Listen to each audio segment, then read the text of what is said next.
Catholic photography. Be renewed by the Catholic faith.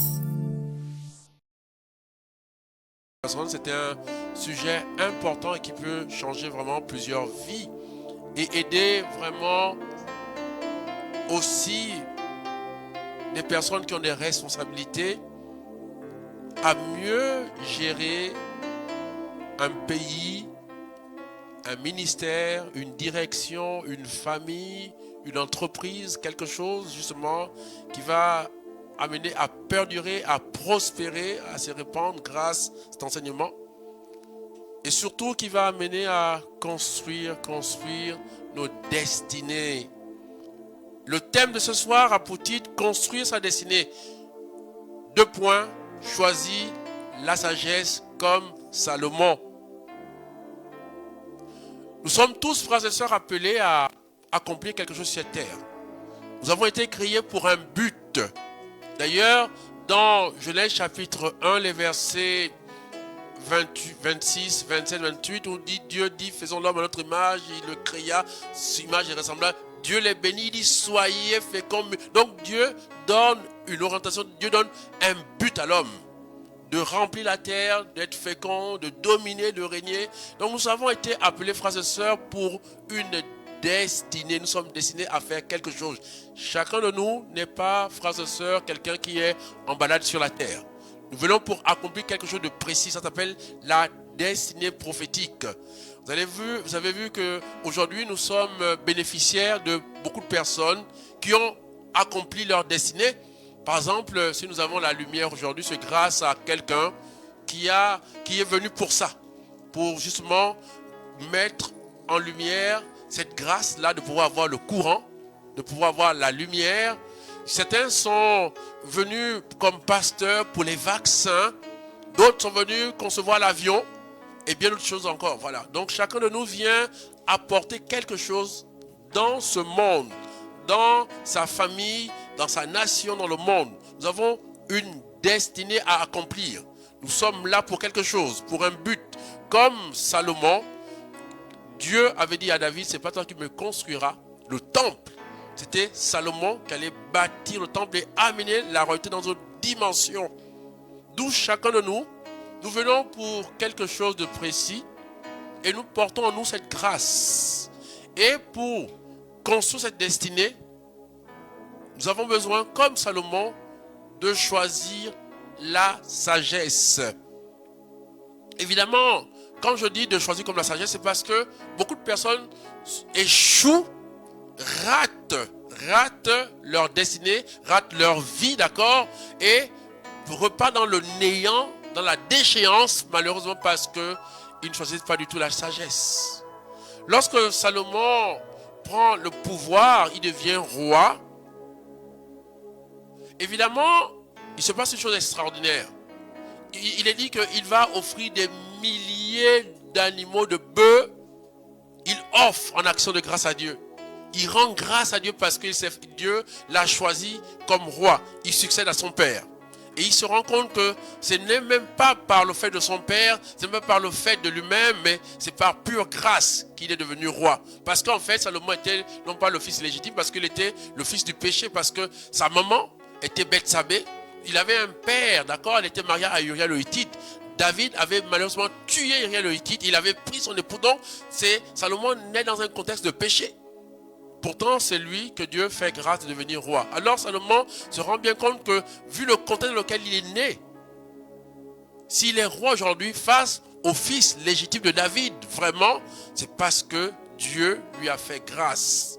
D'ailleurs, c'est tellement vrai que la première chose, c'est que, frères et sœurs, si nous sommes vivants, si nous sommes ce que nous sommes, nous avons ce que nous avons, ce que nous faisons aujourd'hui, c'est par pure grâce, pas par mérite. Personne ne mérite quoi que ce soit.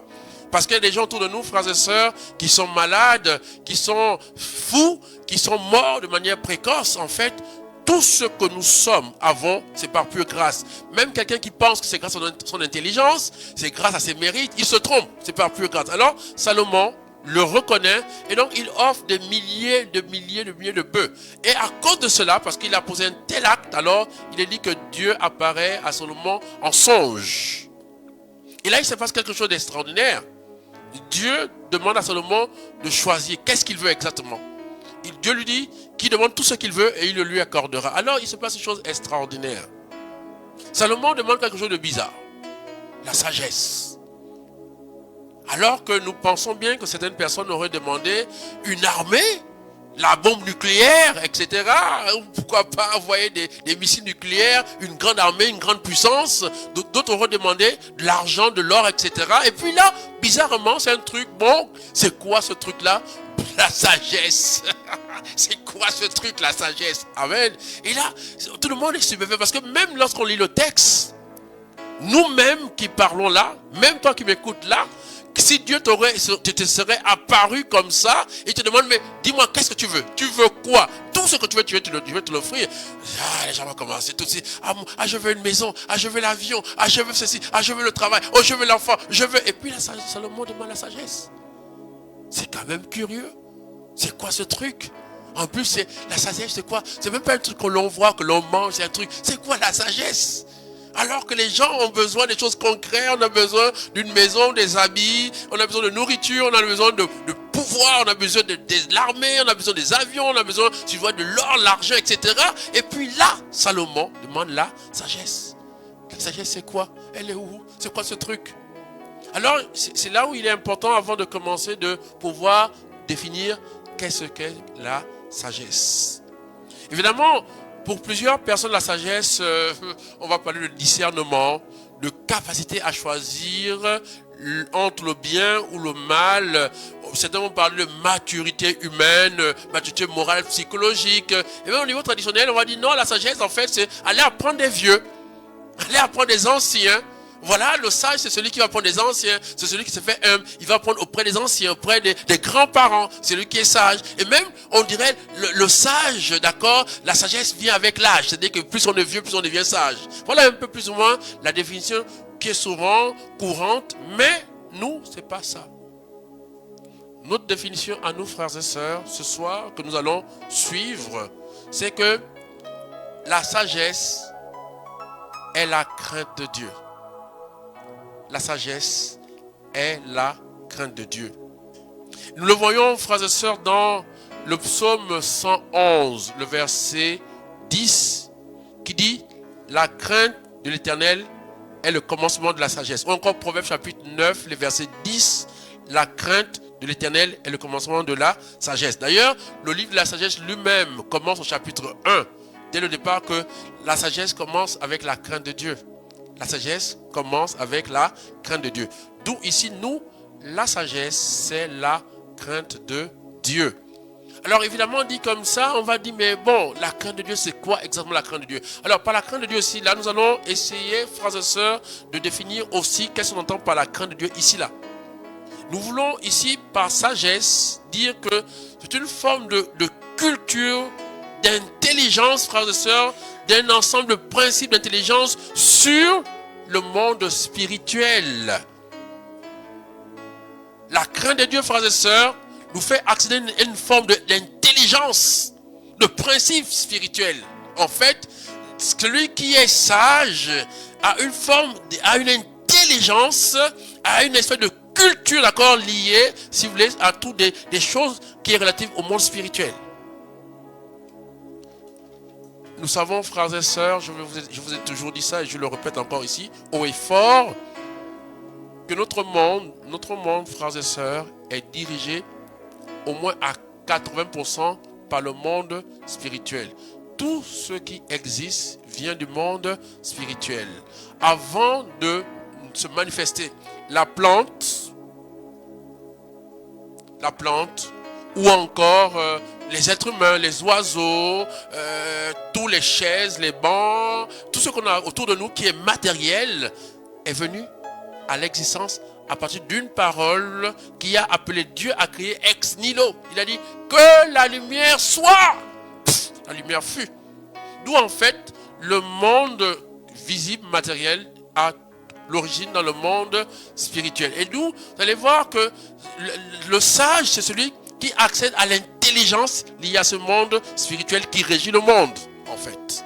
C'est pour ça que vous allez voir que pour construire sa destinée. C'est-à-dire que la destinée, frères et sœurs, la destinée, notre vie, d'accord, non seulement sa propre personne, mais ce pourquoi Dieu m'a appelé à l'existence sur ce monde, d'accord, pour la construire. Comme c'est une mission d'ordre d'abord spirituelle, j'ai besoin d'accéder à une intelligence, si vous voulez, liée à ce monde spirituel, liée à ces choses. C'est-à-dire que ces choses-là, il y a ma destinée, autour de ma destinée, il s'entoure une intelligence, des principes, d'accord, spirituels que je dois absolument maîtriser pour pouvoir construire ce monde, construire ma destinée.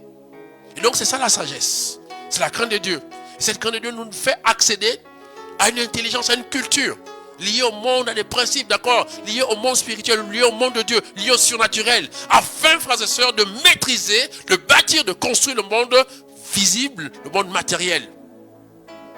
Et nous, c'est pour cela que quelqu'un qui craint Dieu, évidemment la crainte de Dieu, n'est pas la peur de Dieu, à mort, n'est pas la peur de Dieu, celui qui craint Dieu va directement accéder à cette connaissance, à cette intelligence, à cette culture, à cette manière de vivre, frères et sœurs, d'accord, liée au monde surnaturel, au monde spirituel, d'accord, pour mieux maîtriser le monde, vous voyez, le monde matériel et visible. D'ailleurs, c'est tellement vrai que d'ailleurs, toutes nos initiations traditionnelles ou autres encore ont pour but, d'accord, d'amener justement les gens à accéder à des connaissances, si vous voulez, que ce soit occultes, sorcelleres, invisibles, d'accord, parce que en fait, on se rend bien compte que celui qui maîtrise le monde invisible, le monde spirituel, le monde surnaturel, le monde sorcellaire, frères et sœurs, va directement avoir de l'impact, de l'influence sur le monde matériel et visible. D'où la sagesse, justement, nous permet d'avoir cette intelligence, cette culture de ces principes, de cette intelligence, d'accord, qui nous permet de connaître, maîtriser le surnaturel, le monde invisible. Voilà pourquoi, quand je crains Dieu, Dieu m'accorde cela. Et Salomon avait compris. Il avait compris parce que vous allez comprendre une chose qui est simple. C'est que Dieu lui dit, comme tu m'as demandé la sagesse, tu auras aussi pouvoir, puissance, argent, or. Pourquoi? Parce qu'en fait, celui qui est sage, celui qui a cette intelligence, celui qui a cette culture, tôt ou tard, il finira par non seulement se bâtir ça va devenir un leader. Tôt ou tard, il va se construire donc à partir d'une intimité avec le Seigneur, d'accord? Donc il va devenir un leader, mais mieux encore, il va créer de la richesse. Il va se bâtir. Tous les domaines de sa vie vont prospérer, vont s'élever. Pourquoi? Parce qu'en fait, en maîtrisant, si vous voulez, en ayant la sagesse, frères et sœurs, on va construire automatiquement sa destinée, construire sa vie, construire aussi tout ce pourquoi Dieu m'a appelé à l'existence. Alors voilà pourquoi il est important. C'est important. Pourquoi? Parce que vous allez voir que souvent, la sagesse dont on parle ici n'est pas la sagesse humaine. Parce qu'il y a la sagesse humaine. C'est pour ça que les premières définitions que je disais, le discernement, choisir entre le bien et le mal, ceci, cela, être sage, être à point. Non, souvent c'est des... Et même vous allez voir que la sagesse humaine va s'opposer à la sagesse de Dieu, à la crainte de Dieu. C'est pour cela que Isaïe chapitre 55, les versets 8, 9, il est dit que autant le ciel est élevé au-dessus de la terre, autant ses pensées ne sont pas nos pensées, ses chemins ne sont pas nos chemins. Cette intelligence du monde surnaturel s'oppose en général à, si vous voulez, la manière de penser du monde naturel, du monde humain, du monde matériel. Exemple simple, par exemple, dans la culture humaine, c'est que si quelqu'un te gifle, paf, tu gifles aussi, paf, il te tue, tu tues, tu rembourses la vengeance, d'accord, il tue en même temps, toi aussi tu tues. Or, selon la sagesse de Dieu, si quelqu'un te gifle sur la joue gauche, tends lui aussi la joue droite. Vous voyez, ça c'est incompréhensible. Dans la sagesse de Dieu, celui qui est le leader, celui qui est le grand, sert. Il se fait petit, se rabaisse. Or, dans la sagesse, d'accord, dans la sagesse humaine, non, le leader, le chef, le roi, le patron, on le sert. Il ne sert pas, il ne s'incline pas, il le domine, il l'écrase.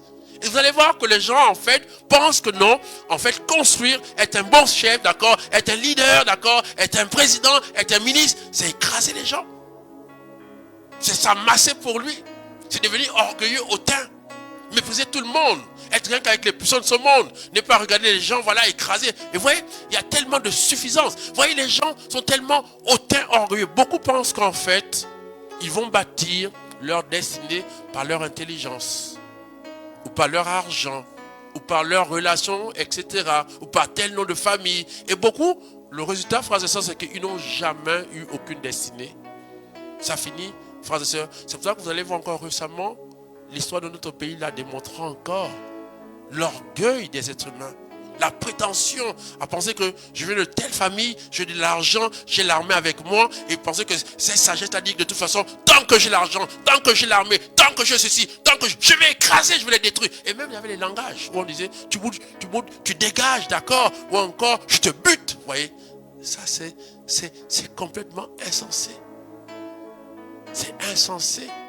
Et beaucoup de personnes, malheureusement, aujourd'hui encore, parmi nos dirigeants, dans le monde entier, parmi notamment, vous voyez par exemple l'Europe, l'orgueil des Européens à penser qu'ils vont continuer à surexploiter, à exploiter, à spolier, à annihiler, à rendre esclaves encore, pendant des siècles encore, les Africains, les générations encore entières. Mais ils ne se rendent pas compte que les choses sont en train de changer, que ce n'est pas réalisable. On ne peut pas dominer. Même si dans le temps, on a l'impression qu'à cause de l'arme nucléaire, qu'à cause de ceci, qu'à cause de cela, à cause de l'argent, à cause du fait que notre savoir, notre technologie qu'on va dominer, c'est faux, frères et sœurs. C'est manque de sagesse. Et Dieu l'a démontré à plusieurs reprises qu'on ne construit jamais une destinée. On ne construit jamais une renommée. On ne construit jamais un nom. On ne construit jamais, frères et sœurs, par la sagesse humaine, de dominer, de l'orgueil, de penser que c'est l'argent. Et voyez, ce qui est dramatique, c'est ça. Combien de personnes, malheureusement, encore aujourd'hui, on le voit encore, ça a commencé. Au Gabon, il y avait une manière de dire que tu sais à qui tu parles. Tu sais à qui tu parles. Regardez comment des gens rasent les murs aujourd'hui. Après tout le marasme qu'il y a eu, le 30 août, des gens qui se croyaient encore, il y a quelques temps encore, être des super puissants, être des grands, etc. Comme ils ont été hués, humiliés. C'est-à-dire que d'autant que les gens, le même peuple qui les acclamait parce qu'en fait, ils étaient au pouvoir, ils avaient l'argent, le même peuple était en train de les huer. Pourquoi? Parce qu'ils ont manqué de sagesse. Parce que dans leur logique, en fait, on était le plus grand parti, on avait l'argent, on avait l'armée, en fait, ils n'avaient rien. Ils n'avaient rien parce que vous allez voir que c'est un non-sens, c'est de la folie en fait.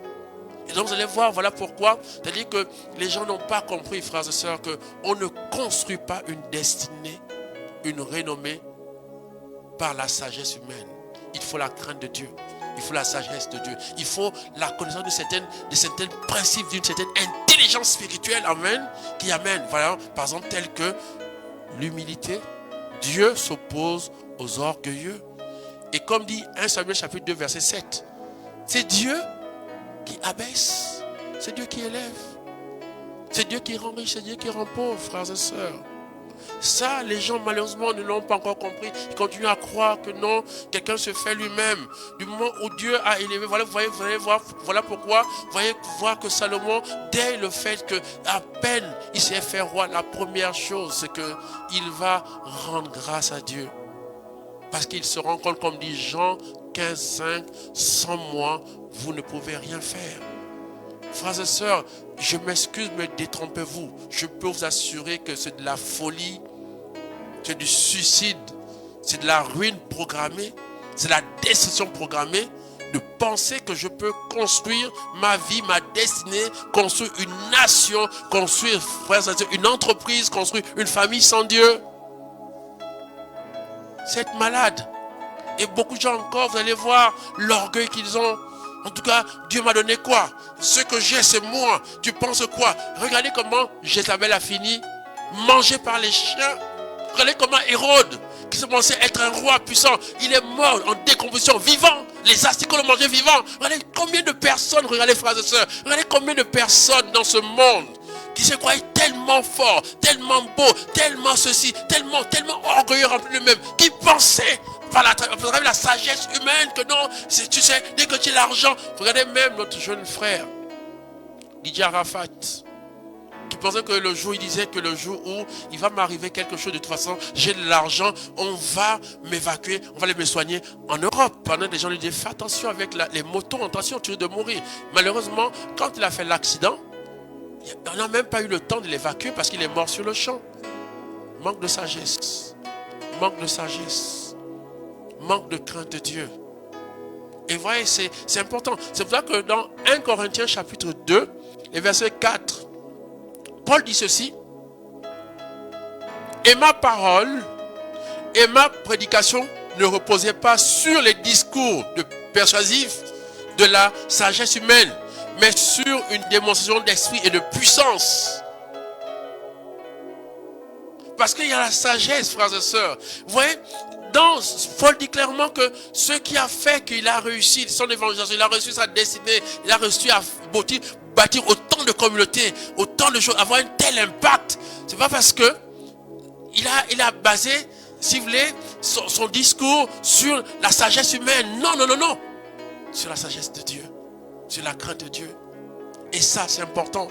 C'est pour ça que je voudrais, vous voyez, vraiment insister sur le fait, frères et sœurs, que la sagesse de Dieu est totalement en opposition avec la sagesse humaine. C'est pour ça que nous avons besoin, frères et sœurs, de nous mettre au pied de Dieu. Nous prosterner comme l'a fait Salomon. Reconnaître que sans Dieu nous ne sommes rien, que je ne peux pas bâtir, construire une nation, construire un monde, construire une famille, construire une entreprise, construire ma propre vie, devenir un leader, impacter, transformer le monde, laisser des traces, frères et sœurs, avoir une renommée, frères et sœurs, si en fait, je n'ai pas la crainte de Dieu. Si je n'ai pas cette intelligence venue par Dieu lui-même sur les choses spirituelles, sur des principes qu'il faut avoir.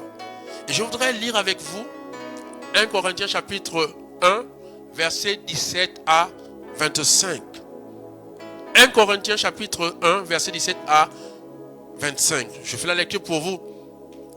Car le Christ ne m'a pas envoyé baptiser, mais annoncer l'évangile sans recourir à la sagesse du langage, ou encore à la sagesse humaine, si vous voulez, c'est la même chose.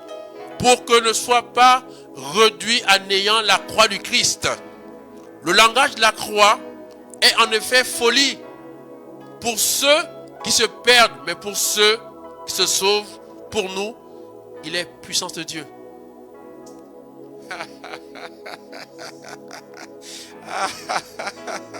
Frères et sœurs, il y a la puissance de Dieu, il y a la puissance humaine.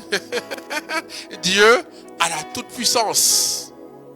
Voilà, vous allez voir que la sagesse de Dieu, la crainte de Dieu va nous amener à ne pas à avoir la puissance humaine, mais à avoir la puissance de Dieu. Celle qui crée des choses, celle qui a bâti un monde, celle qui a fait que voilà, il y avait les gens comme Mathusalem qui avaient 969 ans, des gens comme Sarah, comme Abraham à 75 ans, Sarah à 90 ans, elle me montre stérile plus. Ça, c'est la toute puissance de Dieu qui fait ce genre de choses. Et donc vous allez voir que notre sagesse va s'enraciner au pied de la croix de Jésus-Christ de Nazareth. Alors je continue, il dit, car il est écrit, je détruirai la sagesse des sages. J'anéantirai l'intelligence des intelligents. Où est-il le sage? Où est-il l'homme cultivé? Où est-il le raisonneur d'ici-bas? Dieu n'a-t-il pas frappé de folie la sagesse du monde? Puisqu'en effet, le monde, par le moyen de la sagesse, n'a point reconnu Dieu dans la sagesse de Dieu. C'est par la folie du message qu'il a plu à Dieu de sauver les croyants. Frères et sœurs, ici le Seigneur interpelle. Vous voyez, il y a des gens comme Nietzsche qui avaient dit Dieu est mort. Il y a des gens qui pensent qu'il y a des espèces de super-hommes en fait, qui peuvent se construire sans Dieu. Les gens, il y a des groupes ésotériques qui estiment, il y a même des athées qui disent que Dieu n'existe pas. On se souvient, frères et sœurs, à l'époque de encore l'ancienne Union soviétique, etc., où dans des pays complètement athées, qui allaient enseigner que Dieu n'existe pas, que toutes ces histoires-là de la Trinité, c'est de la folie, c'est du mensonge, ça n'existe pas, etc. Torturés, et puis voilà, torturés pendant, aller dans les écoles, parce qu'à l'époque, frères et sœurs, c'était bâti sur l'athéisme. Donc ils ont tellement insisté. Et puis voilà qu'il y avait un jeune enfant, il y avait une espèce d'intellectuel marxiste, etc. Qui avait dans l'école qu'on avait envoyé comme professeur enseigner, dire aux enfants que voilà, Dieu n'existe pas, Dieu n'existe pas. Et puis voilà que ce type-là, un petit enfant de rien du tout, rempli de sagesse de Dieu, lui dit, excusez-moi monsieur, il dit oui. Vous êtes intelligent? Il dit oui. Il dit, vous avez l'intelligence? Il dit oui. Mais il dit, mais montrez-moi votre intelligence.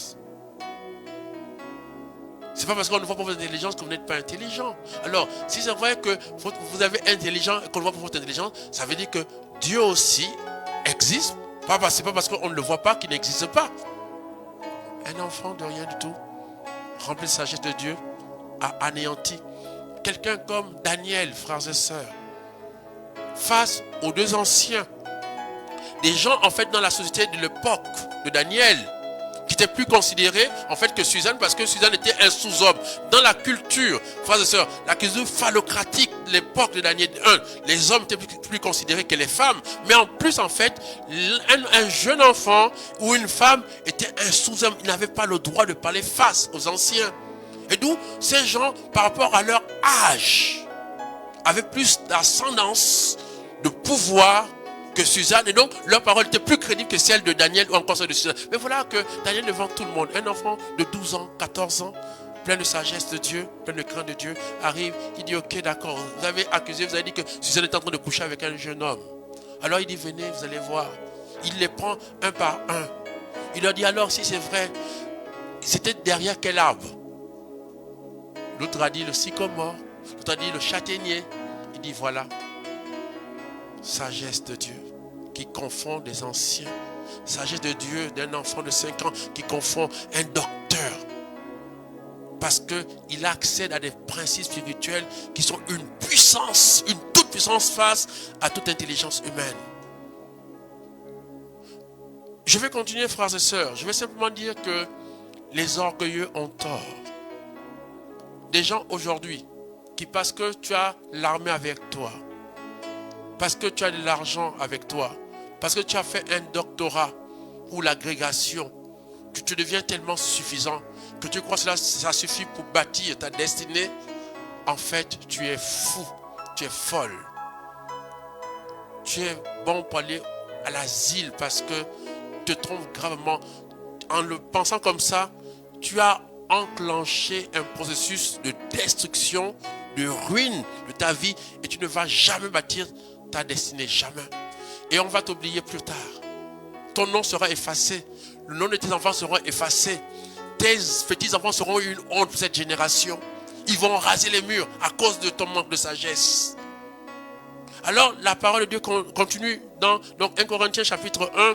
On continue en disant, je continue avec le verset 23. Il dit ceci, il continue, écoutez bien. Waouh. Il dit waouh. Alors il dit, nous prêchons, nous un Christ crucifié, scandale pour les Juifs et folie pour les païens. Mais ceux qui sont appelés Juifs comme Grecs, c'est le Christ puissant de Dieu, sagesse de Dieu, car ce qui est folie de Dieu est plus sage que les hommes. Ce qui est faiblesse de Dieu est plus fort que les hommes. Nous prêchons un Christ crucifié. Notre sagesse à nos frères et sœurs, la sagesse de la croix, l'intelligence de la croix, frères et sœurs, le principe de la croix, l'intelligence de la croix, c'est que Dieu veut que tous les hommes soient sauvés. Même mon ennemi, même celui qui ne m'aime pas, même celui qui me dénigre, même quelqu'un qui pourrait mettre, si vous voulez, des espèces des espèces de masques ou encore vouloir influencer le direct, l'arrêter. Même cette personne pour qui, en fait, qui me combat, en fait, même pour lui, je veux qu'il soit sauvé. C'est ça la sagesse, en fait, de la croix du Christ. Que tous les hommes soient sagesse. C'est la folie de l'amour. Il n'y a pas de plus grand amour. Jean 15, 13. Que de donner sa vie pour ce que l'on aime. Je dirais que donner sa vie pour toute l'humanité. Vous voyez l'intelligence de Dieu, l'intelligence de la croix, la sagesse de la croix, c'est quelle que soit la personne, il a la valeur aux yeux de Dieu. même ton ennemi, il vaut le coup d'être sauvé parce qu'il est unique. Et c'est ça, vous voyez, c'est ça qui choque les gens. Parce que dans notre intelligence, le monde est divisé entre amis et ennemis. Or, pour Dieu, il n'y a pas d'ennemi. Toute personne humaine a de la valeur. Toute la personne humaine vaut le coup. Voilà pourquoi on se lève chaque matin pour apporter un plus à ce monde. Je me dis, j'aime bien le slogan ce monde de la première dame. J'ai fait ma part et toi. En fait, chacun de nous doit faire sa part. J'aime bien ce slogan en ce moment, ce concept de la première dame du Gabon, Zita Oligui, qui dit vraiment, je fais ma part. Effectivement, nous devons faire notre part. Ne t'attends pas à ce que le monde te donne, toi. Mais qu'est-ce que tu donnes au monde? Qu'est-ce que tu laisses dans cette humanité en fait? De beau, de grand en fait, que même quand tu partiras, parce que chacun de nous, nous sommes, frères et sœurs, nous sommes débiteurs de nos générations antérieures. C'est-à-dire que tout ce qu'on vit aujourd'hui, tous les bénéfices qu'on a par rapport au progrès, par rapport à l'avion, par rapport à la lumière, par rapport au vaccin, par rapport aux habits, le style, l'habillement, l'air conditionné, c'est grâce à des personnes qui ont fait leur part.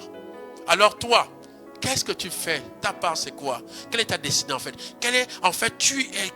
Quand tu partiras, quelle est la trace que tu auras laissée dans l'humanité?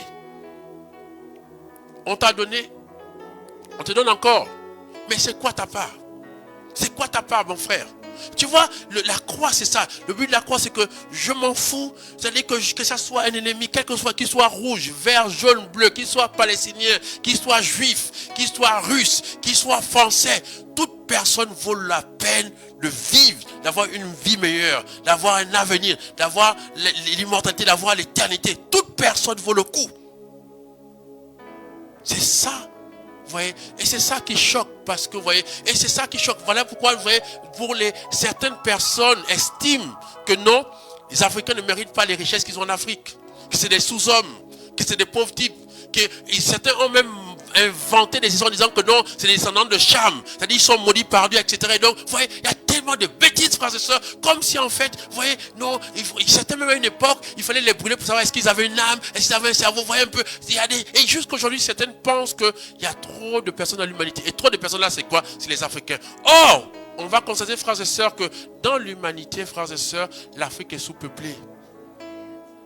L'Afrique est sous-peuplée par rapport à la quantité, l'espace qu'il y a et au nombre de populations, l'Afrique est sous-peuplée. Donc quand les gens conçoivent que non, il faut réduire le taux de population, ce n'est pas par rapport à l'Afrique qu'on doit réduire si c'était vrai, parce que l'Afrique est sous-peuplée. Donc vous voyez, il y a une espèce de mentalité qui estime que non, il y a des gens qui doivent mériter de vivre au détriment des autres. C'est-à-dire que quitte à ce qu'on t'arrache toi, ce que Dieu t'a établi, Dieu t'a béni ton sol, on vient prendre, on te rend en esclavage parce que tu n'es pas européen. C'est ça la folie des êtres humains. C'est ce qui est en train de détruire l'Occident en ce moment. C'est ce qui détruit l'Occident en ce moment. C'est ce qui amène la mort à l'Occident. Les guerres qui se passent en ce moment, qui n'est pas ce qu'ils ont produit en Afrique comme désordre est en train de se produire maintenant en Europe. On risque d'avoir la 3e guerre mondiale nucléaire, pas en Afrique, mais en Europe, parce que ce qu'ils ont, tout ce sang qui a coulé à cause du manque de sagesse humaine, sagesse de Dieu, est en train d'opérer le suicide de l'Occident en ce moment. Ils ont essayé avec le Covid.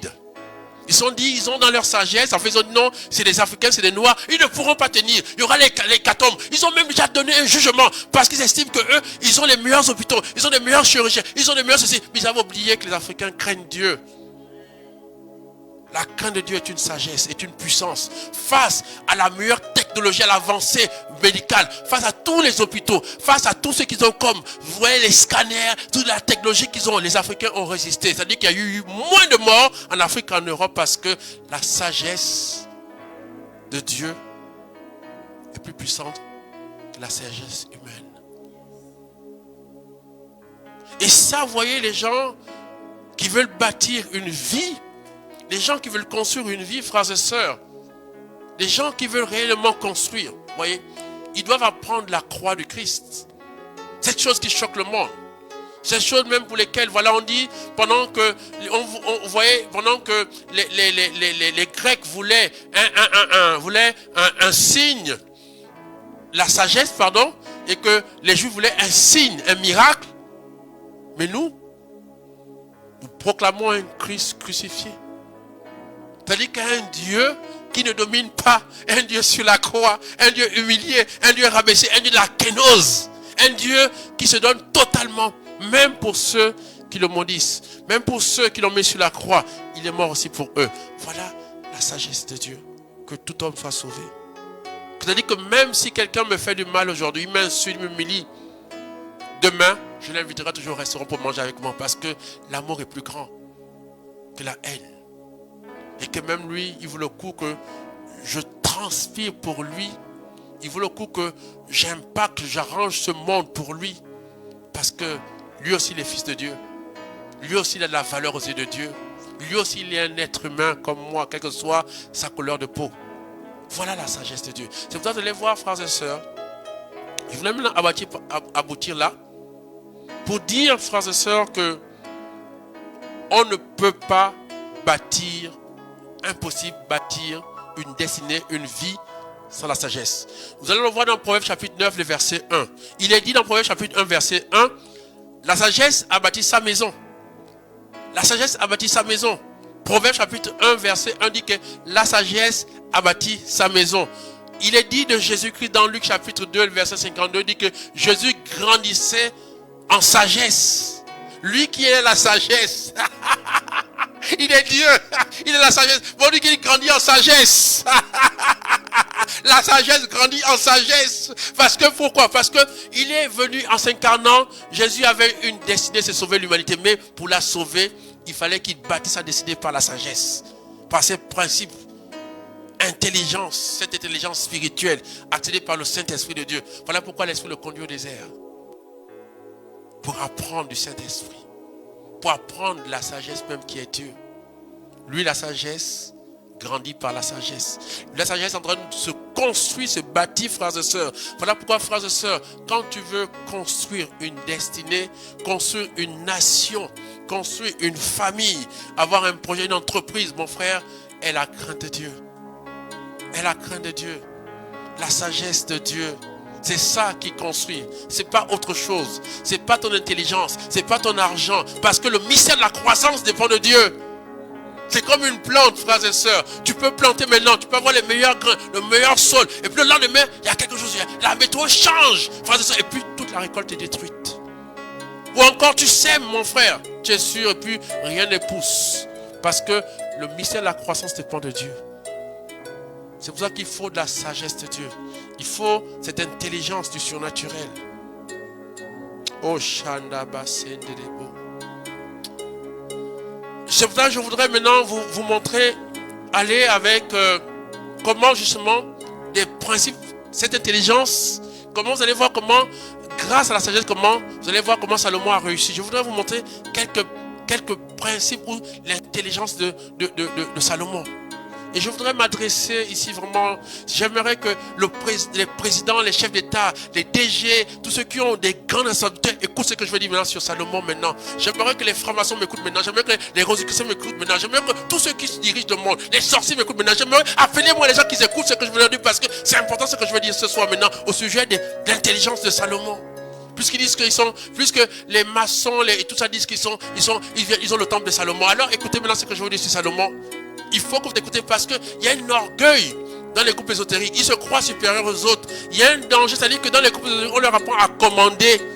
Quand vous voulez savoir si quelqu'un dans un groupe ésotérique, s'il vient vers vous demander d'aller nettoyer les toilettes, il va refuser parce que dans leur tête, ils doivent diriger. C'est l'orgueil de Satan. Pour découvrir que quelqu'un, je vous donne un secret, frères et sœurs. Dans les groupes ésotériques, je vais donner les noms. Le principe, c'est de commander, dominer, écraser les autres en fait. Tout pour eux, rien pour les autres. Alors voilà pourquoi quand quelqu'un est dans un groupe, il vient dans une paroisse, il vient dans un lieu, donnez-lui une tâche qui humilie, il va refuser. Parce que dans leur tête, ils sont supérieurs aux autres. C'est les Salomon, c'est des rois. Alors ils n'ont rien compris à la sagesse de Salomon. Ils n'ont rien compris à la crainte de Salomon parce que Salomon avait la crainte de Dieu. Salomon n'avait pas l'orgueil des êtres humains, l'orgueil de la prétention que parce que oui, on se place, même quelqu'un qui est médiocre, qui est un cancre, parce qu'il est dans les groupes ésotériques, on le met directeur général alors qu'il y a quelqu'un qui mérite ça. Ce n'est pas de la sagesse. C'est encourager la médiocrité. C'est détruire des nations.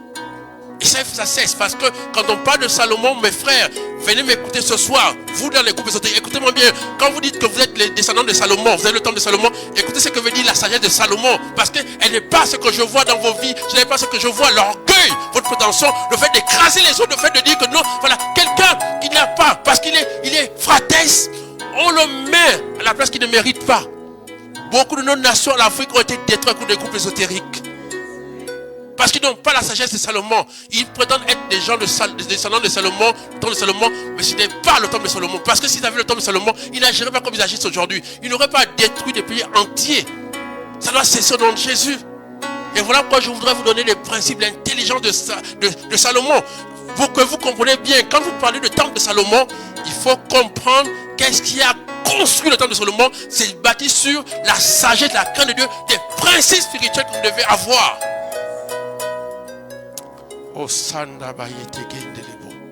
Alors, j'aimerais maintenant, avec vous, parcourir la sagesse de Salomon, ou la crainte de Dieu, et cette intelligence qu'il avait. Alors, nous allons commencer, frères et sœurs, par la première chose. On va partir de 1 Roi, chapitre 3, verset 15. 1 Roi, chapitre 3, verset 15. Le premier principe. 1 Roi, chapitre 3, verset 15. Dès que Salomon fut roi, dès que Dieu lui a accordé la sagesse, on va voir les premières choses qu'il va faire. Il est dit dans 1 Roi.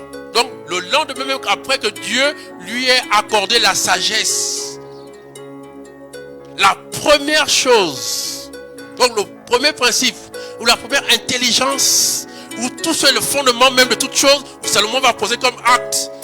1 Roi 3,15, il est dit, Salomon revient à Jérusalem. Il se présenta devant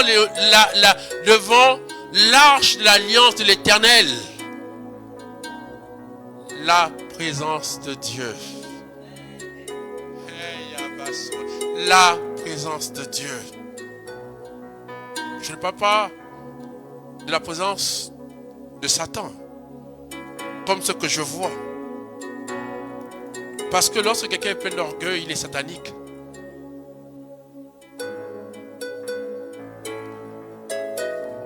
Salomon, frères et sœurs, première chose que nous devons savoir sur lui, c'est un homme qui aime la présence de Dieu au détriment de la présence des êtres humains. L'homme sage va préférer plus Dieu que les hommes.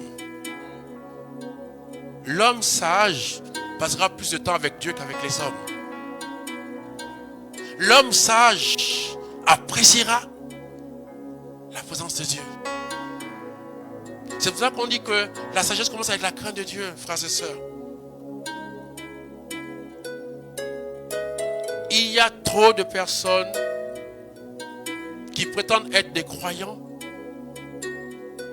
qui prétendent aller dans nos églises, dire qu'ils sont en fait des personnes, des donateurs, des bienfaiteurs, qui sont chrétiens, musulmans, parce qu'en fait dans des groupes ésotériques, c'est plein dans nos églises, dans nos communautés religieuses, à l'islam, partout, chez les protestants, les églises et réveils, ils sont nombreux, les chrétiens, qui sont dans les groupes ésotériques.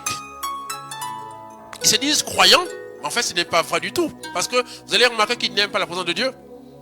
Rarement ces personnes-là, vous allez les voir passer du temps, c'est-à-dire que adorer, à lire la parole de Dieu, à s'isoler, mais vraiment aimer Dieu, pas pour une idée, pas pour l'intelligence humaine, c'est-à-dire que parce qu'ils prennent la Bible. Je sais bien comment ça se passe, notamment l'évangile de Jean. Ils aiment l'évangile de Jean. Ils font une étude comparée avec l'évangile de Jean, comment voir vraiment, comme les gens c'est la métaphysique, ils aiment bien ça sur la métaphysique, le pouvoir exotérique, la puissance l'aigle, etc. Mais c'est faux. C'est pas l'idée de Dieu, c'est la présence de Dieu. Salomon ne cherche pas l'idée de Dieu. Salomon ne cherche pas l'étude comparative de tout ça, de ce que vous voulez, de trucs pour confirmer vos principes ésotériques, etc., de métaphysique, de sorcellerie, de magie, tout ce que vous voulez. Salomon n'a pas l'idée sur Dieu, il a l'expérience de Dieu, la présence de Dieu. Salomon sait que Dieu existe, il a l'habitude d'entendre Dieu.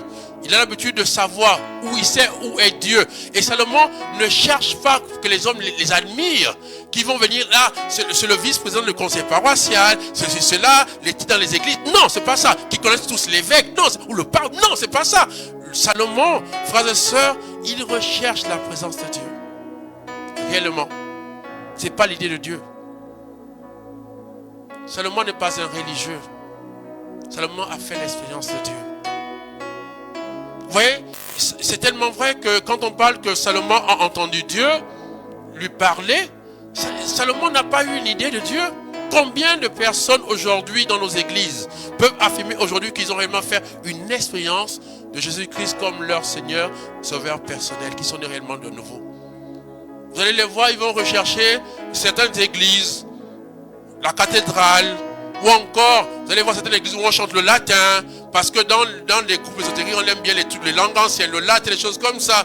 Mais ils sont dans les quartiers sous-intégrés, mais ils vont pas aller. Pourquoi? Parce que nous, ils estiment, non, c'est une vilaine église, elle est petite, elle est sale, les gens sont pauvres, les gens sont... Non, on va à la cathédrale, on va à Saint-Pierre, on va dans les grandes églises, on a Saint-Pierre, le Roi, c'est pas ça, mon frère. Parce que Dieu, quel que soit l'endroit, Dieu, même dans le désert, Dieu est présent. C'est pas le type d'église. C'est le cœur qui importe.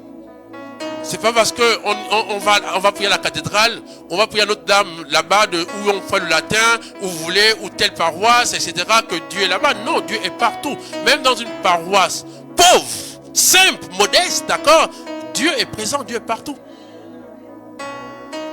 Donc Salomon, la première chose, c'est pour ça que la première chose, frères et sœurs, la sagesse commence par la crainte de Dieu.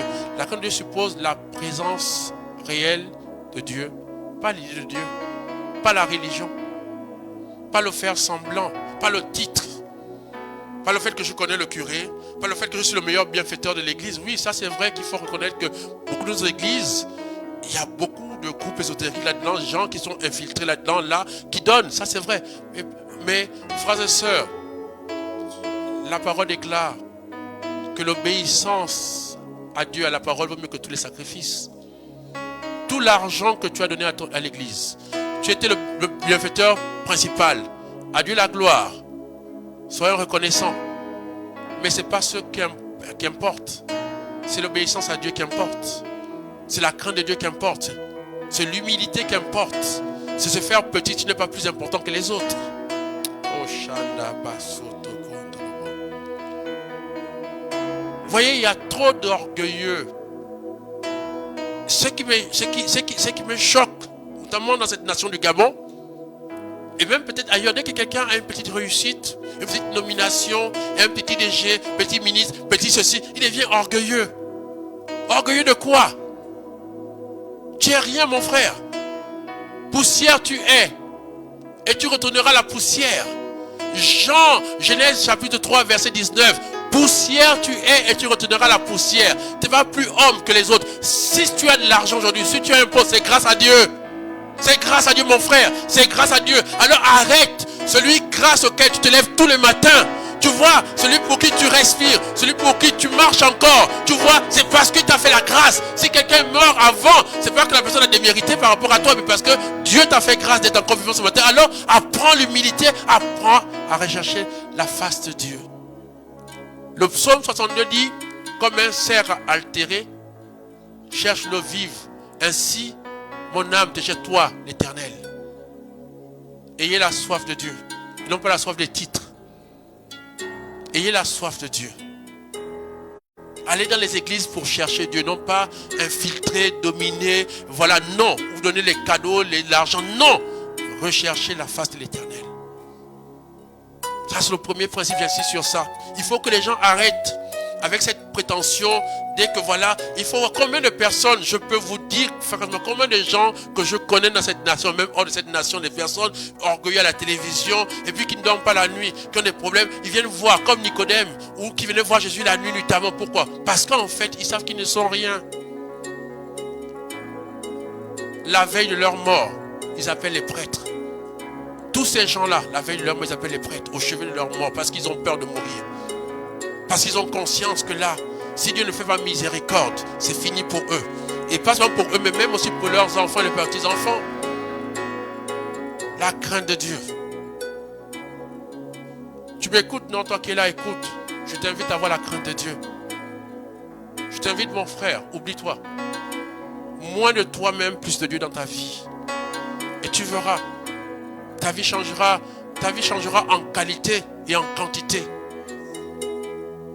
Deuxième principe ou deuxième intelligence de Salomon, il est dit après cela que dans le même passage, 1 Roi, chapitre 3, verset 15, il est dit de Salomon qu'il fit un festin à tous ses serviteurs. Il fit un festin à tous ses serviteurs. Frères et sœurs, si Dieu t'a mis président, ministre, t'a mis la grâce de DG ou autre chose, et que tu es un chauffeur, tu as une femme qui te garde, ou une nounou, tu n'es pas supérieur à elle. Tu n'es pas plus homme que elle. Tu as eu la grâce d'être où tu es aujourd'hui, mais ne méprisez jamais les gens qui travaillent pour vous, parce qu'ils ne sont pas moins hommes que vous. Vous allez être surpris un jour que vos titres s'arrêteront sur la terre. Et ces gens, quand on sera après là, ils seront avant vous. Ils vont trôner. Ne méprisez jamais. Ayez du respect pour les gens. Ayez du respect pour les gens. Et payez convenablement vos employés. Traitez-les avec dignité, avec respect. Et apprenez vos enfants qui sont impolis à respecter les gens qui travaillent pour vous, à respecter la femme de ménage, la nounou. Apprenez vos enfants à être polis. Ils sont impolis, vos enfants. Apprenez à respecter le chauffeur. C'est un père de famille comme vous, alors il lui doit du respect. Il ne doit pas le tutoyer de un. C'est pas son ami, même s'il est chauffeur, il lui doit du respect. Comme on vous doit du respect, vos enfants doivent respecter aussi les pères, les mères de famille qui travaillent pour vous. Salomon fit un banquet.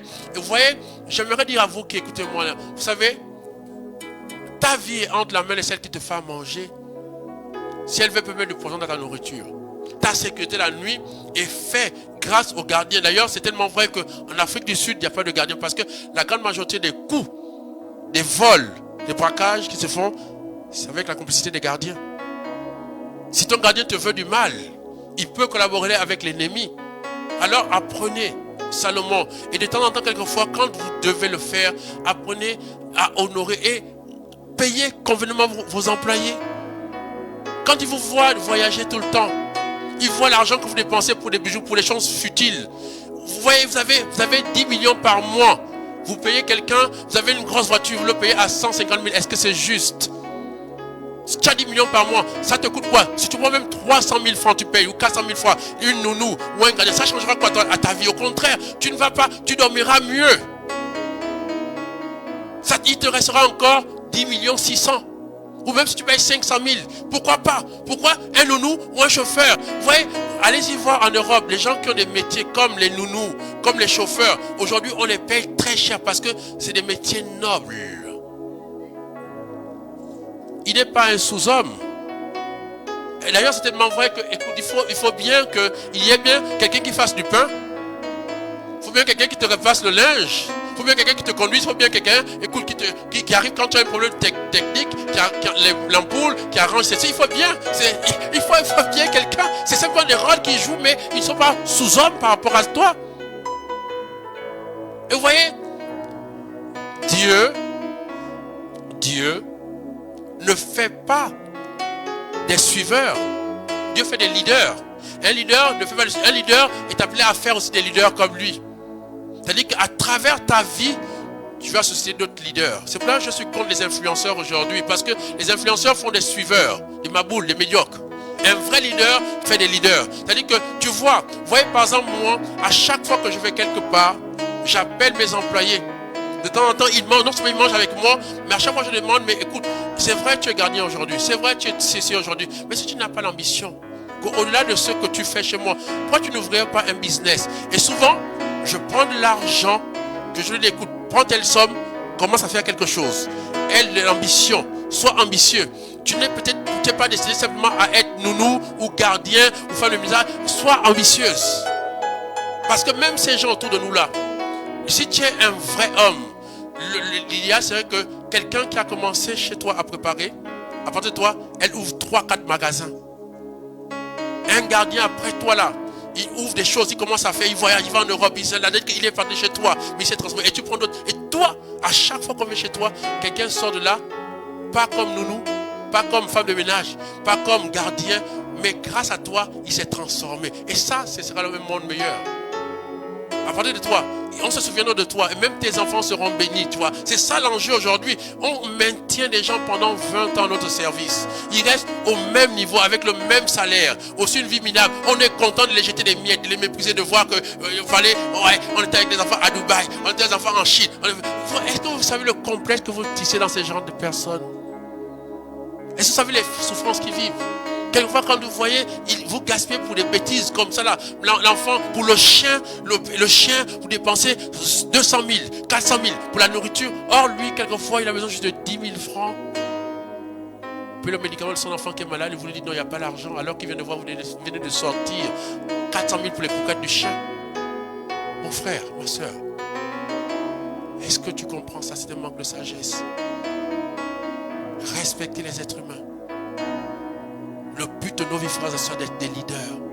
Transformons les vies, impactons les vies. Vous voyez, on a vu au Gabon, lorsque le CTRI a pris le pouvoir et qu'on a changé, soit des ministres, des DG, il y a des gens qu'on a hués. C'était des cancres, des médiocres. Les gens avaient peur de leur titre, mais ils étaient médiocres. Par contre, il y a des gens qu'on a ovationnés. Parce que c'était des mentors, des leaders, des gens qui ont su respecter les employés et qui ont amené de la qualité de la vie et qui ont su partager les bénéfices de là où ils étaient. Tout le monde a eu sa part dignement.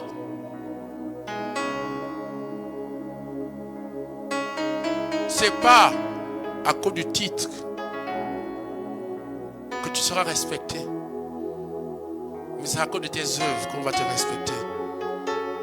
Tu sais, tes employés peut-être ont peur de toi aujourd'hui parce que tu as un titre. Demain, quand tu partiras, ils vont te mépriser. Je me souviens de quelqu'un qui était chef d'une grande entreprise. Très puissant, DG très puissant. PDG très puissant. Président, directeur général très puissant. Quand ce monsieur avait son ascenseur à lui tout seul, il ne disait jamais bonjour aux gens. On lui disait bonjour, il ne répondait pas. Parce que dans la tête, c'est-à-dire que pour lui, il fallait mettre la crainte, la peur, la terreur dans la vie des gens. Il estimait que non, le vrai chef, c'est celui qui fait peur, qui ne dit pas bonjour, qui méprise les gens. Et puis voilà qu'un jour il va en retraite. Ce n'était plus lui le PDG, c'était quelqu'un d'autre. Quand il revient pour reprendre, faire les documents pour sa retraite, il arrive devant la porte, on lui ouvre la porte, les gens le voient, personne ne le salue, les gens tournent le dos, les gens ils passent comme s'il n'existait même pas. C'était d'un tel mépris pour lui, d'une telle indifférence pour lui. Quand il est rentré chez lui, il s'est suicidé parce qu'il s'est rendu compte que finalement, il pensait être un leader, mais il n'était rien du tout. C'était un médiocre, un cancre, un pauvre type. C'est pas à cause du titre que tu as aujourd'hui qu'on te respecte. Aujourd'hui, les hommes te donnent une réputation pour le poste que tu as. Mais demain, quand tu mourras, les mêmes gens te retireront cette réputation-là. Par contre, si tu aimes, tu as le respect pour les hommes et pour Dieu, tu vas avoir de la renommée. C'est-à-dire, même quand tu vas mourir, on parlera toujours de toi. Même on dira toujours de ah, votre papa était formidable. Oh, à cause de toi, tes enfants seront bénis. Les portes s'ouvriront pour eux. Si tu es tel que tu es là, à cause de toi, les portes se formeront devant tes enfants, ta progéniture demain. Je parle à quelqu'un ce soir. Troisième principe, frères et sœurs, on le voit dans 1 Roi, chapitre 3, verset 28. Alors, il est dit que Salomon pose un acte extraordinaire. Le texte dit, tout Israël a pris le jugement de Salomon. Frères et sœurs, la justice du sage n'est pas une justice bâtie sur le superficiel, elle est bâtie sur l'intérieur, l'invisible, les profondeurs. Le discernement dans les profondeurs. Salomon, voilà qu'il y a 2 femmes qui, les 2 avaient les bébés. Il y a une qui dort sur l'enfant, l'enfant meurt. Et puis il y a, pendant que son enfant meurt, elle va changer le bébé, elle prend son enfant mort, elle va le mettre à côté de la voisine, et l'enfant vivant, elle le prend. L'autre, quand elle se réveille le matin, elle se rend compte que non, c'est pas son enfant. Elle dit non, non, tu as changé l'enfant. Elle dit non, c'est mon enfant. Il se dit, on amène chez Salomon. Vous voyez, il est dit que Salomon leur dit clairement, écoutez, aucun problème. L'enfant vivant vous le coupez en deux, chacun prend une part. Il est dit que la vraie mère a préféré, dit non, ne faites pas. Elle dit, vaut mieux donner l'enfant à l'autre pourvu qu'il vive. Salomon n'a pas, dans ce jugement, ce n'est pas une question de superficie de l'extérieur. C'est la profondeur. Apprenez à lire les cœurs des gens. Vous voyez, vous êtes entouré de beaucoup de personnes que vous ne savez pas quelles sont leurs intentions. Il y a plein de menteurs autour de vous. Il y a plein de flatteurs autour de vous. La sagesse de Dieu vous amène à lire dans les cœurs. Parce qu'il y a plein de gens autour du roi qui sont des courtisans et qui vont faire tomber le roi. Il y a plein de gens qui vont ruiner ta destinée parce qu'ils sont des menteurs. Comme beaucoup de personnes ont fait tomber beaucoup de régimes. Parce qu'au lieu de dire la vérité au roi, au chef, ils ont menti pour leurs intérêts personnels. Or, le sage a la capacité, dans son discernement, de voir les profondeurs, lire les cœurs, les profondeurs. C'est ça. Dieu vous amène à lire dans les cœurs. La crainte de Dieu, frères et sœurs, n'est pas pour ce qui est extérieur ou ce superficiel, c'est pour la profondeur. Donc Salomon ici, dans son jugement, frères et sœurs, dans son discernement, il sait lire les cœurs. Le vrai roi, le vrai président, le vrai DG, le vrai leader, c'est quelqu'un qui a la capacité de lire les cœurs des gens, les profondeurs, sonder les cœurs. Il sait savoir ça c'est vrai, ça c'est faux. Parce que c'est un homme qui a la capacité d'aller au-delà de l'extérieur, du superficiel, pour voir la profondeur de cœur. Oh, Shanda Baba. Oui, c'est pour ça que tout le monde, il est dit que tout Israël a pris le jugement de Salomon. Parce que Salomon avait la capacité de lire les gens autour de lui. Méfiez-vous, la majorité n'a pas toujours raison. La majorité n'a pas toujours raison. Une seule personne peut avoir raison. Il est dit dans Nombres chapitre 12, chapitre 13, chapitre 14, que lorsqu'on envoie les 12 éclaireurs, qu'ils rapportent en disant oui, tel que Dieu avait dit, c'est la terre promise, c'est ceci, c'est effectivement. Et il y a 10 à la fin qui disent, mais oh, c'est les fils d'Énak, ils sont grands, Il est dit que le peuple commence à pleurer, on va faire. C'est-à-dire qu'il tue des destinées. C'est-à-dire, alors qu'au lieu de foncer pour aller conquérir la terre promise parce que Dieu est avec eux, ils commencent à se lamenter. Oh oui, il y a des gens qui vont arriver, oui, tu sais, non, mais le commerce là, il faut plus aller à Dubaï. Ils disent, non, on ne construit pas, tu sais, c'est déjà comme ça, le marché saturé, tu sais, c'est pas. Faites très attention à la majorité. Et là, Caleb et Josué déchirent les habits. Ils disent, c'est faux. Si Dieu nous a dit d'aller, on est capable de conquérir la terre promise. Sans rien, on peut. Voyez un peu. Et c'est pour cela, frères et sœurs, qu'il est important pour vous, frères et sœurs, de savoir la profondeur. Savoir qui est autour de vous. Qui vous amène vers le bas, qui vous amène vers le haut. Et avoir la force, parce que tu sais lire les cœurs, de vous débarrasser des gens de mensonges, des courtisans qui ne servent à rien. Il y a trop de personnes autour de toi qui détruisent, même quelquefois dans ta propre famille. Il y a des gens qui vont t'entraîner vers le bas. Apprends à savoir qui est là pour te lever et qui est là pour te rabaisser. Pour cela, il faut que tu sois capable de lire l'intérieur des cœurs. Quatrième chose, frères et sœurs, c'est dans 1 Roi chapitre 4, verset 2, verset 7. Il est dit, voici les ministres qui l'assistaient. Salomon nomma 12 gouverneurs sur tout Israël. Il est dit que Salomon nomma 12 gouverneurs. Ça veut dire quoi, frères et sœurs? Tu peux être le plus intelligent du monde entier. Tu auras toujours besoin de personnes autour de toi, de personnes sûres. À toi, tout ce que tu ne peux pas faire. Un seul doigt ne peut pas laver toute la figure ou se laver. Même si il est plus gros que les autres, ou même s'il est plus long que les autres, mais tu as besoin des autres doigts. Voilà pourquoi tu vas voir qu'il est important de savoir aussi s'entourer d'une bonne équipe. C'est pour ça que tu vas voir que il faut non seulement savoir une chose, c'est que tu peux pas tout faire à toi tout seul. Et tu ne peux pas avoir la science infuse. Il n'y a que Dieu qui est omniscient. Tu peux tout savoir. Il y a des gens aussi qui sont là pour t'apporter. Apprends aussi, toi aussi, à recevoir des conseils, même des plus petits que soi. Apprends, voilà pourquoi Salomon a la capacité à écouter. Quand on prend des conseils, c'est que l'écoute. Il y a des gens qui sont tellement imbus d'eux qu'ils ne savent pas écouter. On leur orientation. Il y a ceci. Ah, laissez-moi ça. Ah, laissez-moi ça. Ils vont faire quoi et puis quoi. On a l'armée. Pourtant, aujourd'hui, malgré l'armée, ils sont en prison. Ils sont tombés. L'écoute. Avoir des conseils, ça veut dire que je sais écouter. L'écoute est très importante. L'écoute. Et ne pas être suffisant. Même d'un enfant, on peut toujours recevoir des conseils. Ta sagesse ne suffit pas. Tu dois aussi avoir, c'est-à-dire que Dieu aussi, il y a des choses qui te donnera à toi. Il y a d'autres sagesses qui donnera à d'autres personnes qui vont venir compléter la tienne pour te pousser vers le haut. Tu n'as pas la science infuse. Et ne faisons pas, il faut arrêter avec cette panoplie de faux conseillers. On a des conseillers à gauche, à droite. Tout le temps on nomme les conseillers mais qui ne servent à rien. Nommez les vrais conseillers. Les gens capables de vous dire la vérité. Non pas les gens que vous nommez parce qu'il faut vous flatter. Ah oui, vous êtes bon, monsieur le président. Oh, vous êtes bon, monsieur le DG. Vous êtes bon, monsieur. Non, les gens qui te disent la vérité, là, c'est pas bon. Excusez-moi, chef. Par jeu de respect pour vous. Mais ça, là, non. C'est pas bon, monsieur le président. Ça, on fait ça, on va se casser la figure.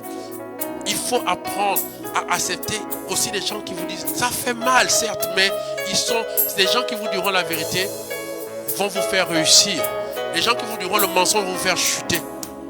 D'où l'importance aussi, frères et sœurs, dans Luc chapitre 6, versets 12 à 13, il est dit ceci.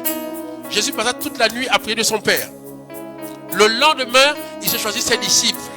Ça veut dire aussi que, frères et sœurs, le choix des gens autour de soi est important. J'avais appris avec joie cette notion de, c'est plus l'affaire de coquin, copain, co-machin, etc. J'étais très heureux d'entendre les jeux de gloire à Dieu, mais malheureusement encore, il y a encore des coquins, des copains, et qui font du tort. Et ça, il faut qu'on vous dise la vérité. Et c'est ça qui a fait chuter l'ancien régime aussi. Choisissez des gens qui viennent. On n'a pas besoin de beaucoup de conseillers. Jésus, dans la sagesse de Jésus, il y avait la foule.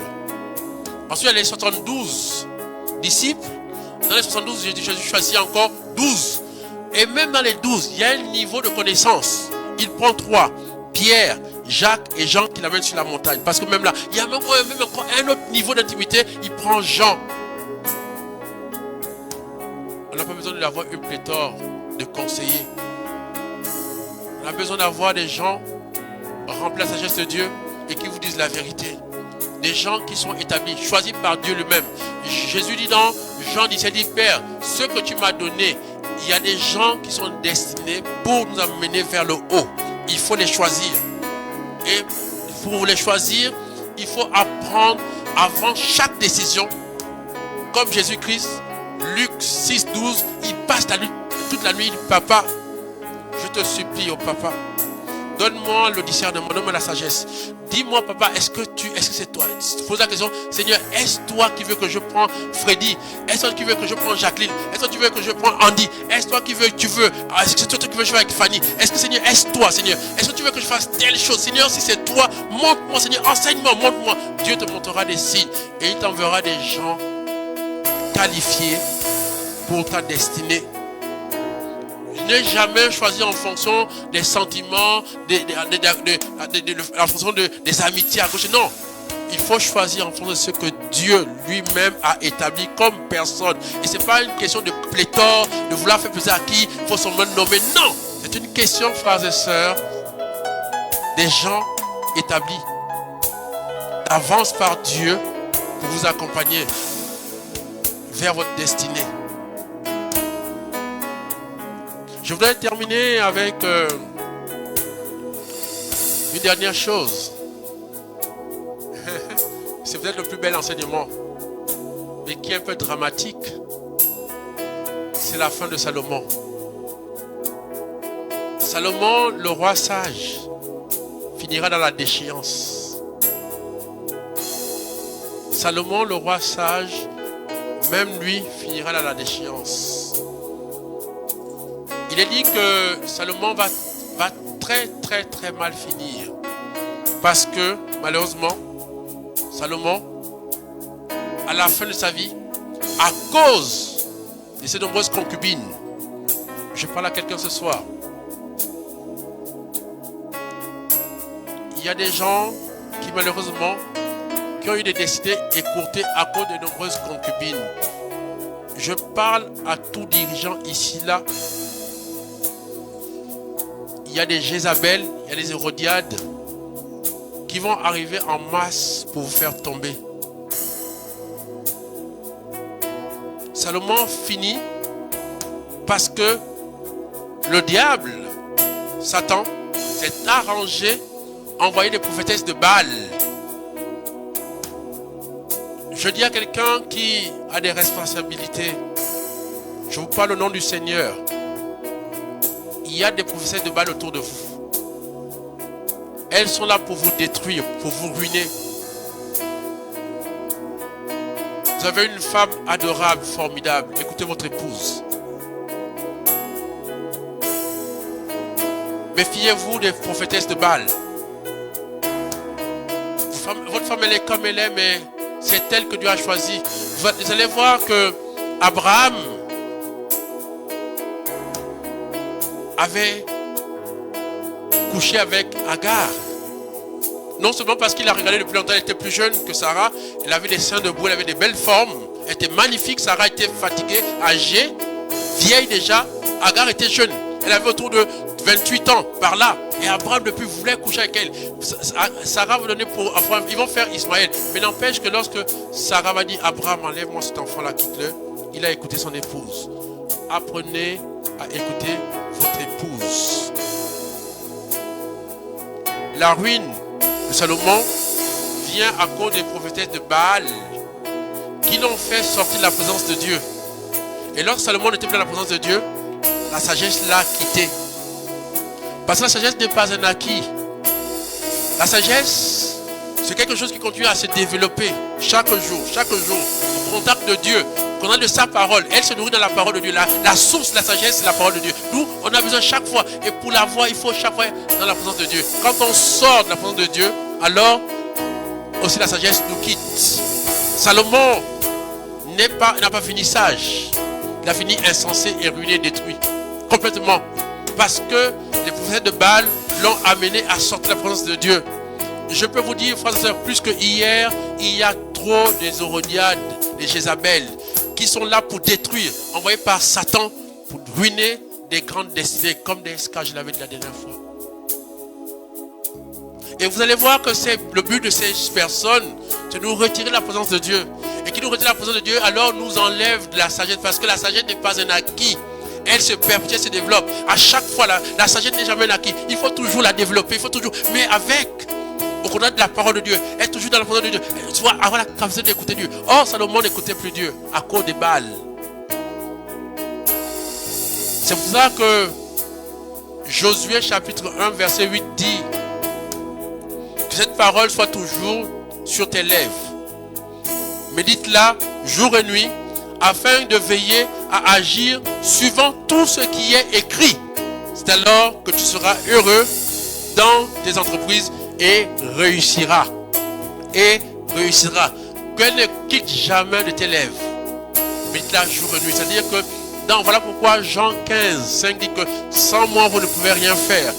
Frères et sœurs, une chose est sûre, quelqu'un qui est sorti de la présence de Dieu finira insensé, finira dans la déchéance. Alors je vous invite parce que j'assiste un moment, c'est vrai, j'assiste un moment à un phénomène, c'est très beau de nos églises, le rapprochement maintenant avec l'église, avec ceci, les conversions, ceci, avec, c'est beau, les offrandes c'est beau, mais que ce ne soit pas des actes superficiels. Que ce soit des actes profonds et vrais. Pas pour se donner des alliés, se donner une caution d'église, mais pour véritablement, à partir de Dieu, avec l'église, avec les confessions, avec les pasteurs, avec vous, amener vraiment la nation à une dimension vraie. Mais il faut que les démarches qui se passent aujourd'hui, que je vois aujourd'hui là, avec les religions, avec les confessions, avec ceci, avec l'église catholique, que ça soit vrai. qu'il y a derrière moi réellement une soumission à Dieu. Une soumission à Dieu réelle. Ne pas faire semblant pour donner une caution. Non. Oh oui, j'ai fait ma part moi aussi.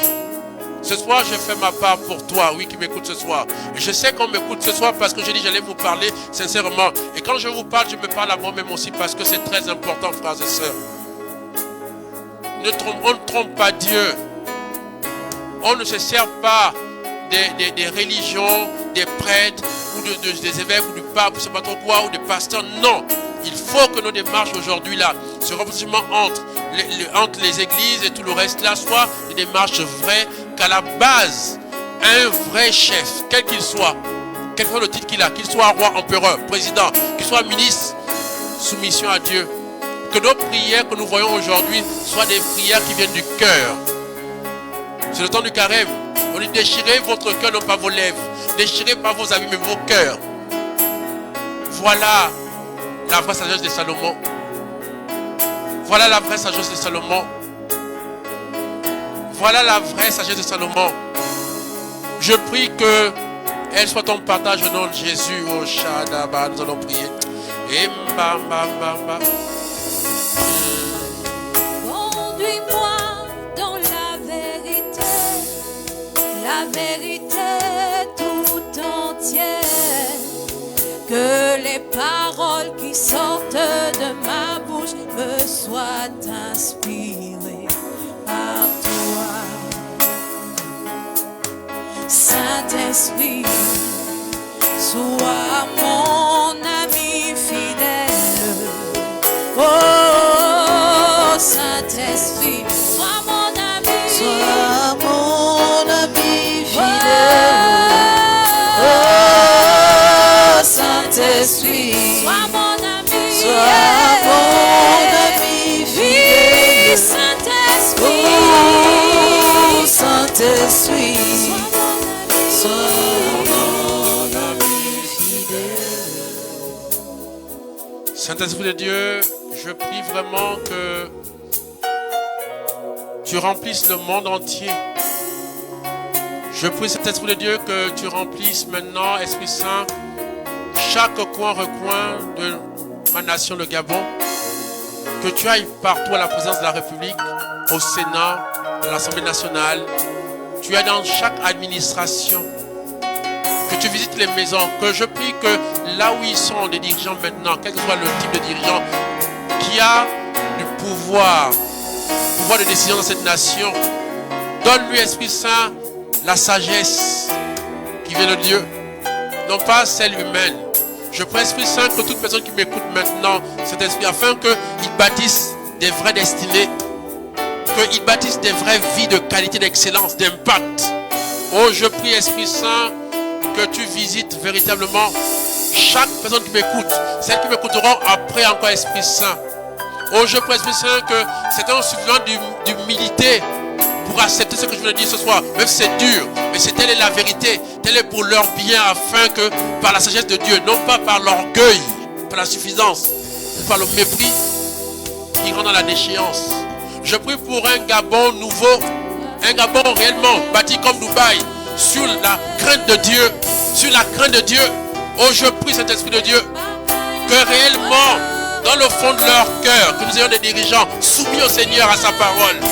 Oh, je prie, cet Esprit de Dieu, que le dialogue national soit bâti non pas sur les intérêts égoïstes, mais il soit bâti réellement sur la crainte de Dieu. Oh, Shadaba. guide-moi sur le chemin de sainteté qui conduit vers le royaume des cieux. Tu es le meilleur enseignant, tu es le meilleur conseiller. À tout instant, murmure-moi à l'oreille ce que je dois faire pour plaire à mon Dieu.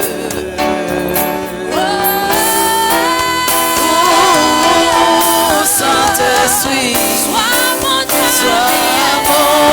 ami fidèle. Oh, Saint-Esprit, sois mon ami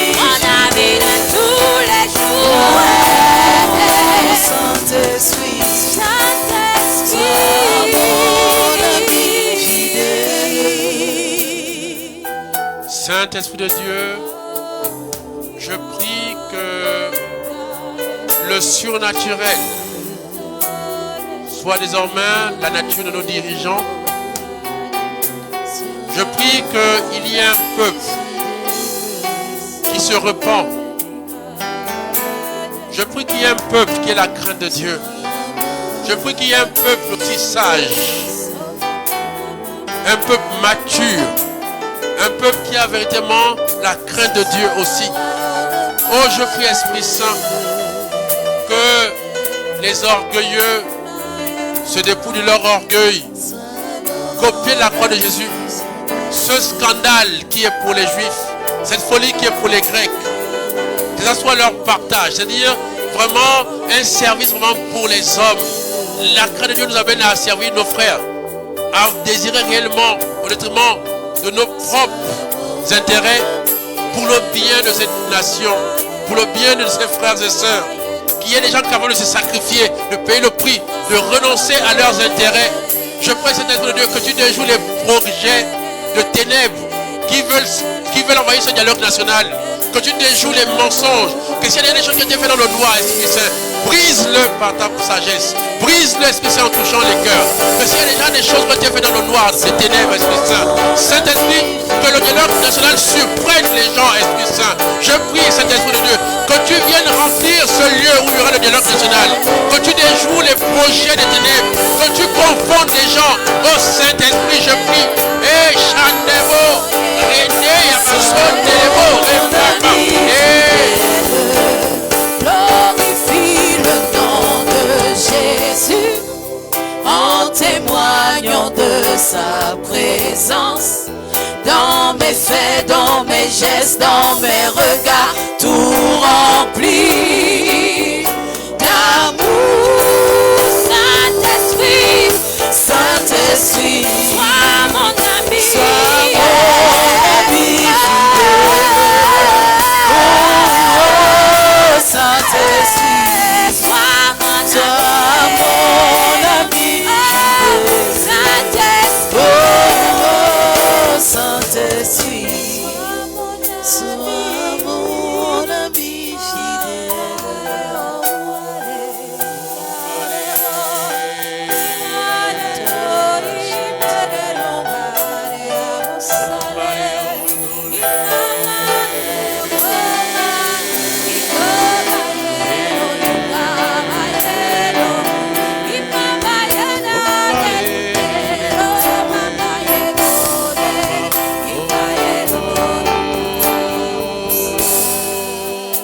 Saint-Esprit de Dieu, je te bénis pour ce que tu fais.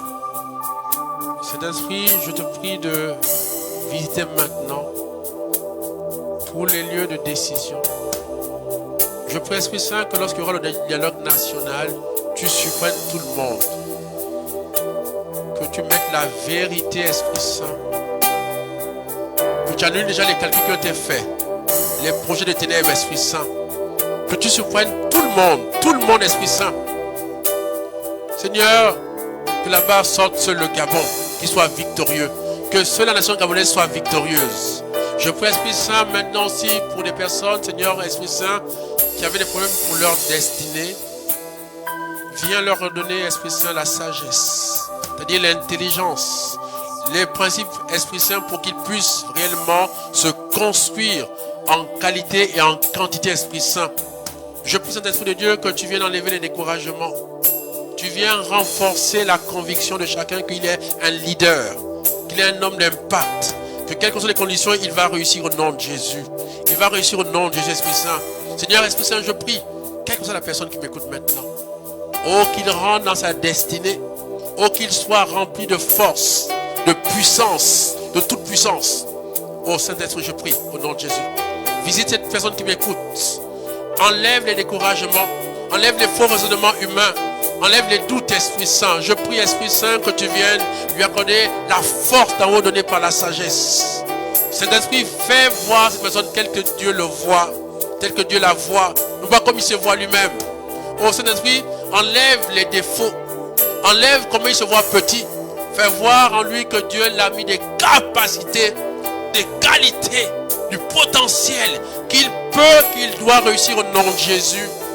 Je prie, Esprit Saint, que sa vie soit une vie de roc, une vie solide, en quantité et en qualité. Je prie, Esprit Saint, que ce pourquoi il était appelé sur la terre, qu'il l'accomplisse pour la plus grande gloire de Dieu le Père, pour la plus grande gloire de Dieu le Fils, pour la plus grande gloire de Dieu l'Esprit Saint que tu es au Saint-Esprit de Dieu.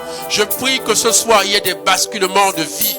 Oh Saint-Esprit, que des personnes recommencent à rêver, à voir grand Esprit Saint, qu'ils voient grand cet Esprit de Dieu. Oh Naba. Tu règnes en moi. Oh. Maintenant et Saint-Esprit, tu règnes en moi. Tu enlèves tout ce qui est faussé en moi. Tu règnes en moi.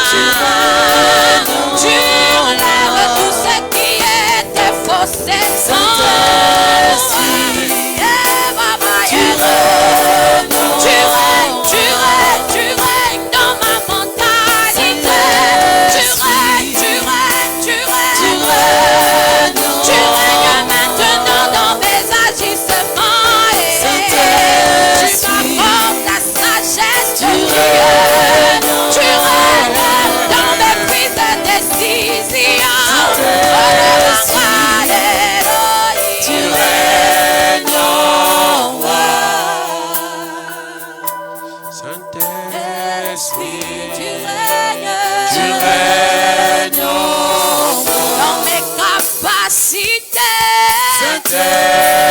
Tu renouvelles tout moi. Tu renouvelles ma façon de réagir. Tu renouvelles en moi. Saint-Esprit, tu m'apportes la grâce de la sainte. Tu renouvelles ma mentalité. Tu m'établis. Tu règnes en moi.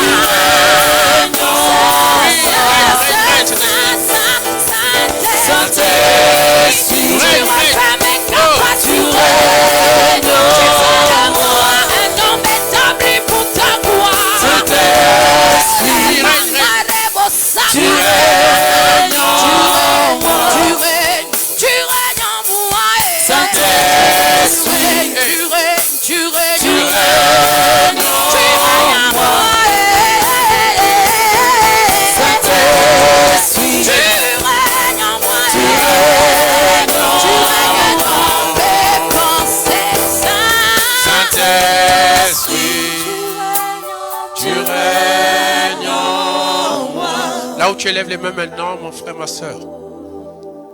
Répète après moi, Saint-Esprit, tu règnes en moi. J'accueille ta sagesse au nom de Jésus. Saint-Esprit, comme pour Salomon, je m'attends à toi, à une visitation. Viens aussi, Esprit Saint, m'accorder la sagesse qui vient d'en haut, qui vient de toi. Ô Saint-Esprit de Dieu, change ma mentalité, change mes pensées, change mon caractère. Fais de moi un vrai leader. Viens me donner la force, la puissance, l'autorité pour que je puisse bâtir ma destinée. Il est dit dans ta sainte parole, la sagesse a bâti sa maison.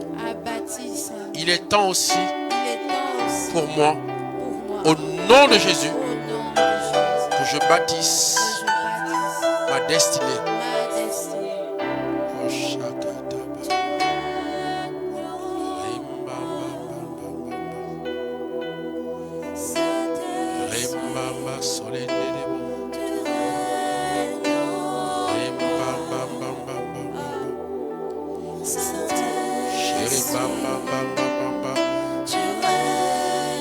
Là où tu là-bas, reçois au nom de Jésus.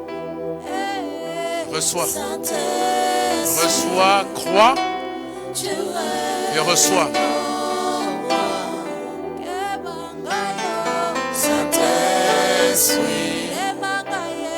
règnes. Reçois là où tu es. Chante-le, dis-le, Saint-Esprit. Oui, Saint-Esprit, tu règnes en moi. Oui, dis-le. Pendant que tu prends ce cantique, tu reçois d'en haut une force, une sagesse.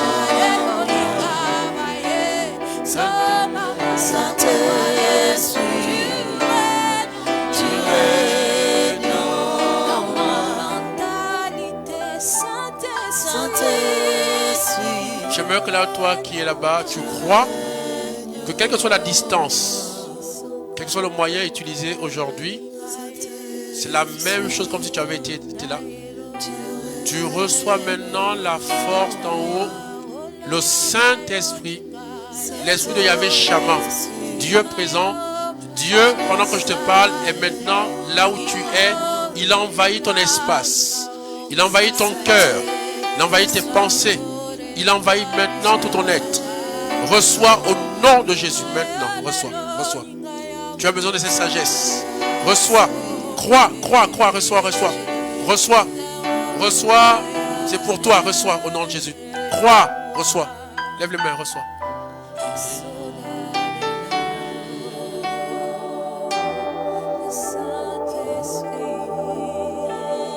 Merci Saint-Esprit de Dieu pour ce que tu fais maintenant. Merci Esprit Saint pour les personnes qui sont visitées maintenant puissamment au nom de Jésus. Merci Saint-Esprit de Dieu pour le bien que tu fais.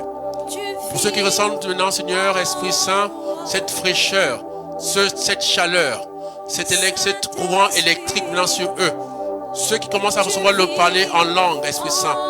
Ceux, Esprit Saint, commencent à recevoir la joie, la paix, l'assurance que les vies maintenant sont transformées au nom de Jésus. Oui, Esprit Saint. Oui, Esprit Saint. Oui, Esprit Saint. Je te bénis. Je te glorifie. Oui. Tu vis, tu règnes. Tu vis, tu règnes. Tu vis, tu règnes. Tu vis, tu règnes. En lui, au nom de Jésus. Et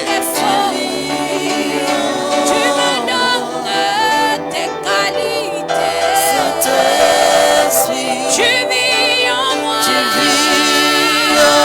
Désormais la sagesse est en moi. Tu vis en moi. La docilité est mon partage. L'écoute est mon partage. Tu me transmets tes qualités. L'obéissance, le discernement, tu vis en moi, Saint-Esprit, tu vis en moi,